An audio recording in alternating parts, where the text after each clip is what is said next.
নমস্কার প্রিয় ছাত্রছাত্রীরা, বেঙ্গলি সলিউশন ইউটিউব চ্যানেলে তোমাদের সকলকে স্বাগত। আজকে আমি সিবিএসই দশম শ্রেণীর বাংলা বিষয়ের অত্যন্ত গুরুত্বপূর্ণ একটি পর্ব নিয়ে হাজির হয়েছি। এই বিষয়টি শুধুমাত্র সিবিএসই দশম শ্রেণীর পর্বই নয়, আরও বিভিন্ন ক্ষেত্রে বা বিভিন্ন বোর্ডের পরীক্ষার জন্যও। তাহলে যে বিভিন্ন বোর্ডের পরীক্ষার ক্ষেত্রেই বিসর্গ সন্ধির অত্যন্ত প্রয়োজনীয়তা রয়েছে। তো তোমরা পুরো ভিডিওটি দেখো এবং ভিডিওটিতে পুরো বিসর্গ সন্ধি সম্পর্কে অত্যন্ত সহজ পদ্ধতিতে বিষয়টিকে ব্যাখ্যা করা আছে। দেখো, বিসর্গের সঙ্গে পরবর্তী স্বরধ্বনি বা ব্যঞ্জনধ্বনির মিলনে যে সন্ধি হয় তাকে বিসর্গ সন্ধি বলে। ব্যাপারটা কীরকম, যে বিসর্গের সঙ্গে পরবর্তী স্বরধ্বনি বা ব্যঞ্জনধ্বনির মিলনে যে সন্ধি হয় তাকে বিসর্গ সন্ধি বলে। মানে প্লাস সিম্বলের আগে দেখো শেষে কি রয়েছে, বিসর্গ রয়েছে, আর ঠিক পরেই হচ্ছে কি যে ক। তো সেই ক্ষেত্রে ক হচ্ছে ব্যঞ্জন বর্ণ। তো এখানে হচ্ছে কি বিসর্গের সঙ্গে পরবর্তী স্বরধ্বনি বা ব্যঞ্জনধ্বনির মিলনে যে সন্ধি তাকে আমরা বিসর্গ সন্ধি বলি।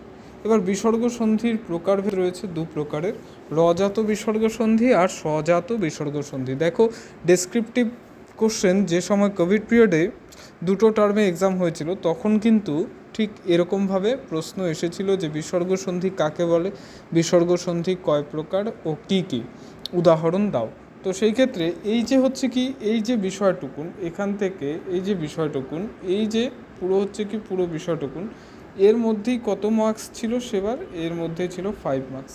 তাহলে তোমরা বিষয়টা ভালো করেই বুঝতে পারছো যে আমি যেহেতু হচ্ছে কি যে পরীক্ষার ওপর তাকিয়ে হচ্ছে কি বেশিরভাগ হচ্ছে ভিডিওগুলো তৈরি করি। তো এবার এখানেও এই বিষয়গুলিকে পরীক্ষার দিকে তাকিয়েই তোমাদের জন্য এত সহজভাবে করা হয়েছে। সাধারণত হচ্ছে কি তোমাদের যে ব্যাকরণ বই রয়েছে সেই ব্যাকরণ বইতে হচ্ছে কি এত সহজ নিয়মের ব্যাখ্যা সাধারণত দেওয়া নেই। তো এখানে দেখো, প্রথমে যে নিয়মটি রয়েছে,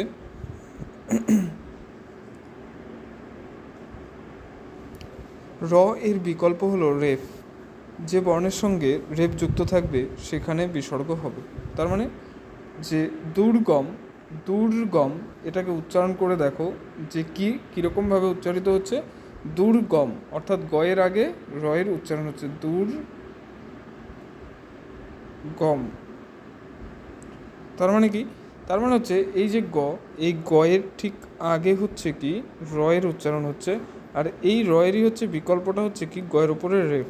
তাহলে কি দাঁড়াচ্ছে, দুর্গম, দুহ যোগ গম, দুর্গতি, দুহ যোগ গতি।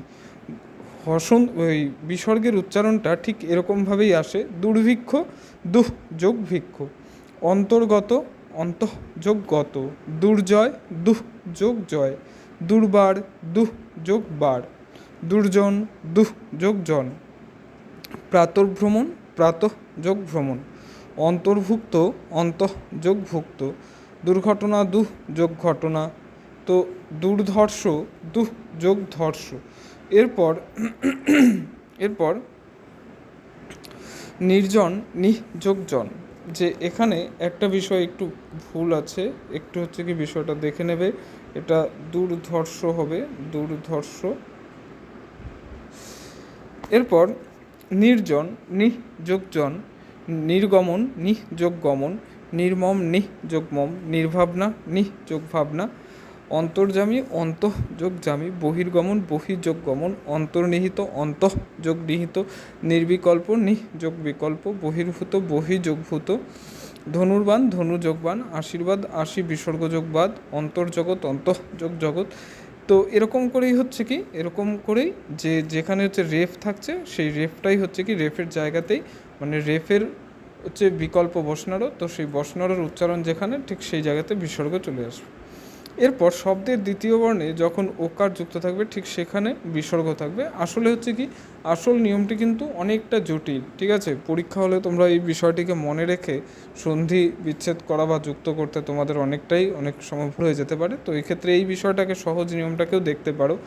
যশ লাভ, দেখো দ্বিতীয় প্রত্যেকটা শব্দের মধ্যে একটা জিনিস হচ্ছে কি, একটা বিষয় সব ক্ষেত্রে কমন রয়েছে। দ্বিতীয় বর্ণে দেখো ওকার রয়েছে, এই যে নিয়মটি, এই নিয়মের প্রত্যেকটার মধ্যে দেখো দ্বিতীয় বর্ণে ওকার রয়েছে। তো এই ওকার যে জায়গায় রয়েছে, ঠিক আছে, ওকার যে জায়গায় রয়েছে ঠিক সেই জায়গার মধ্যেই দেখো কি এই যে এই ওকার হচ্ছে কি প্রত্যেকটা যশ, মন, মন, বয়, মন, পুরো, শিরো, প্রত্যেকটা ক্ষেত্রে দেখো দ্বিতীয়তে ওকার রয়েছে। আর দ্বিতীয়তে যেখানে ওকার রয়েছে ঠিক সেই জায়গাতেই কি আসছে, সেই জায়গাতেই হচ্ছে বিসর্গ আসছে, ঠিক আছে। যশলাভ, মনোযোগ, মনোরম, বয়োবৃদ্ধি, মনমোহন, তারপর পুরোহিত, পুরোযোগ হিত, হ্যাঁ এটা দেখবে একটু, পুরোযোগ হিত,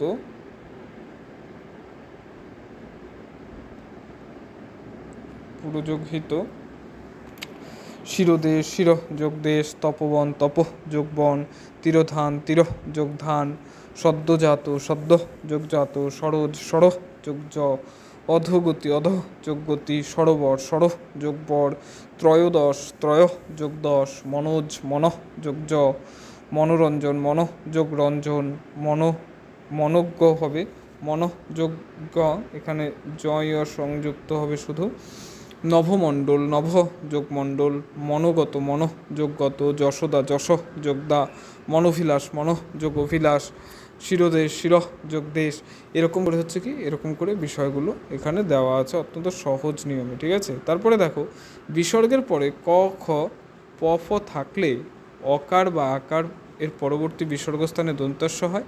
আবার হচ্ছে কি অকার আকার ছাড়া অন্য স্বরবর্ণের পরবর্তী বিসর্গস্থানে মূর্ধন্যস্য হয়, ঠিক আছে। মানে অকার আকারের পরে এখানে দেখো আমি আরও ক্লিয়ারভাবে লিখে দিয়েছি, অকার আকারের পরে সবসময় মনে রাখবে দন্তাস্য হবে। আর অকার আকার ছাড়া অন্য স্বরবর্ণ থাকলে, ঠিক আছে, যেমন হচ্ছে ধরো হস্যই, তারপর হচ্ছে হস্যৌকার, এই সমস্ত থাকলে কিন্তু সেখানে কি হয়ে যাবে, সেখানে হয়ে যাবে হচ্ছে মূর্ধন্যস্য। তাহলে যেমন ভাস্কর, ভাহ, এখানে কি রয়েছে, আকার রয়েছে, শেষ বর্ণে আকার রয়েছে, ঠিক আছে, এখানে আকার রয়েছে। নমস্কার, নম, অ রয়েছে। তারপর হচ্ছে কি তির, তির, অ রয়েছে। অয়স্কান্ত, অয়, তারপর হচ্ছে মনস্কামনা, এখানে মন হবে, মন যোগ কামনা। তেজস্ক্রিয়, তেজ যোগক্রিয়। তিরস্কার, তির যোগকার। বাচস্পতি, বাচ যোগপতি, এরকম করে হচ্ছে কি বিষয়গুলো হবে, ঠিক আছে। রুলসগুলো খুব সহজভাবে এখানে মেনশন করা আছে, যে স্বাভাবিকভাবে তোমাদের বইতে যে ধরনের নিয়ম দেওয়া রয়েছে অত্যন্ত ডিটেলসে বা অত্যন্ত বিস্তৃত আকারে, সেগুলো পরীক্ষা হলে মনে রেখে করাটা অল্প সময়ের মধ্যে অনেক ক্ষেত্রেই অসুবিধার মধ্যে তোমরা পড়তে পারো। তাই ঠিক এরকম সহজ পদ্ধতিও তোমরা কিন্তু দেখে নিতে পারো।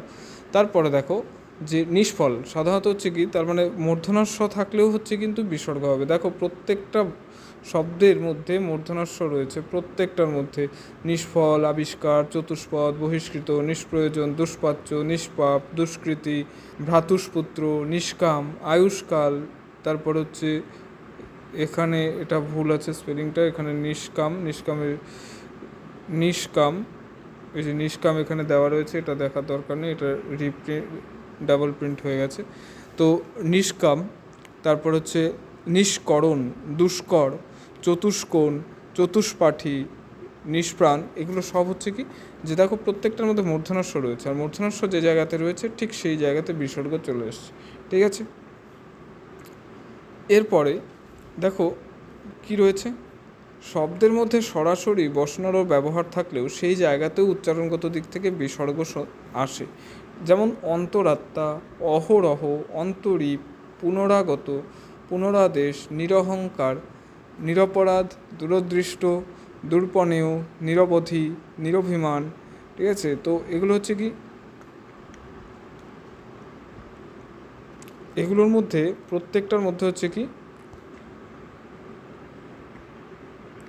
প্রত্যেকটার মধ্যে বসনারও কিন্তু কমন রয়েছে, ঠিক আছে। প্রত্যেকটার মধ্যে এখানে বসনারও কমন থাকার জন্য কি হয়ে যাবে, এটা পুরোটাই হচ্ছে কি বসনারও যেহেতু কমন, ঠিক সেই জায়গাতে বিসর্গ আসবে। তাহলে তাহলে নিরবধি, নিরভিমান, ঠিক আছে। তারপর হচ্ছে নিরানন্দ, চতুরঙ্গ, চতুরানন, নিরলঙ্কার, নিরুৎসাহ, ঠিক আছে, নিঃ যোগ উৎসাহ, নিরামিষ, নিঃ যোগ আমিষ। তো এখানে নিঃ যোগ আমিষ, এরকম হচ্ছে কি যে পুরো বিষয়গুলো হচ্ছে নিরাময়, নিঃ যোগ আময়।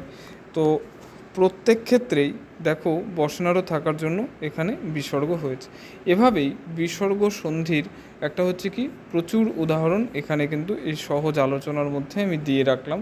তো এই বিষয়টি তোমাদের পরীক্ষা প্রস্তুতির জন্য অত্যন্ত কাজে লাগবে, এবং পাশাপাশি যে সিবিএসসির বিগত বছরের যে প্রশ্ন রয়েছে তোমরা সেই প্রশ্নপত্রের মধ্যেও এখান থেকে কিন্তু অনেক সন্ধি এখান থেকে তোমরা প্র্যাকটিস করতে পারবে, এবং এই ভিডিও থেকে তোমরা হচ্ছে কি এগুলোর স্ক্রিনশট নিয়ে যে কপিতে লিখেও হচ্ছে প্র্যাকটিস করতে পারবে। আশা করি তোমরা পুরো বিষয়টি খুব সহজভাবে বুঝতে পেরেছো, এবং আমার চ্যানেলে যদি নতুন হয়ে থাকো তাহলে চ্যানেলটিকে সাবস্ক্রাইব করবে, বেল আইকনটি বাজিয়ে দেবে এবং শেয়ার করবে, কমেন্ট করবে। ধন্যবাদ।